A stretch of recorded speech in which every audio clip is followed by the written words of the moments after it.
Palembang dan Polda Sumsel sebetulnya untuk tujuan gerakan ini, apabila tidak ada hidden agenda, kita mendukung aksi masyarakat Provinsi Sumsel untuk membela Palestina.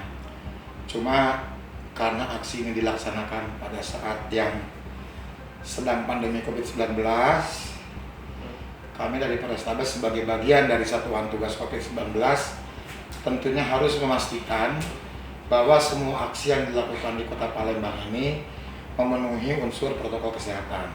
Untuk itu, kita siagakan kurang lebih 700 personil, termasuk penyekatan di 4 titik yang ada di Demang Alas Lebar, Caritas, kemudian di Simpang 45, dan juga di Demang Lebar Daun. Itu penyekatan untuk sebisa mungkin masa, karena sudah diterima oleh DPR di sini, sudah ada yang menerima perwakilan mereka, aspirasi pun sudah sampai, jadi kita berusaha untuk menyekat. Kemudian untuk yang berada di sini, kami menggunakan sistem pengamanan prokes yang humanis. Ya, jadi kita berharap pihak aksi bela Palestina bisa bahu membahu dengan Polrestabes agar 3 kesempatan bisa tercapai. Pesan yang bahwa masyarakat Sumsel membela Palestina tercapai, kemudian pesan kepada masyarakat juga tercapai, dan yang paling penting protokol kesehatan juga tercapai. Jadi mudah-mudahan siang ini kita bisa berkolaborasi antara aksi dan juga petugas sehingga semuanya bisa terlaksana dengan baik.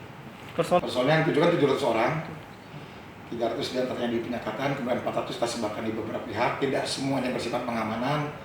Kita juga siapkan polwan. Kalau apresiasi berlangsung dengan baik, kita siapkan bunga-bunga kepada para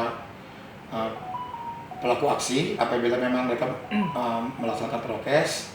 Namun apabila mereka melupakan prokes, tentunya akan kita ingatkan. Ada batas waktu barangkali Bang?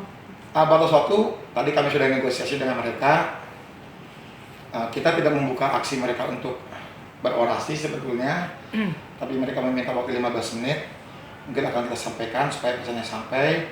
Setelah itu selesai, karena alhamdulillah dari pihak DPR ada yang juga menerima, jadi semuanya bisa berlangsung dengan smooth, mudah-mudahan terjadi. Jangan lupa subscribe, share, komen, dan like ya.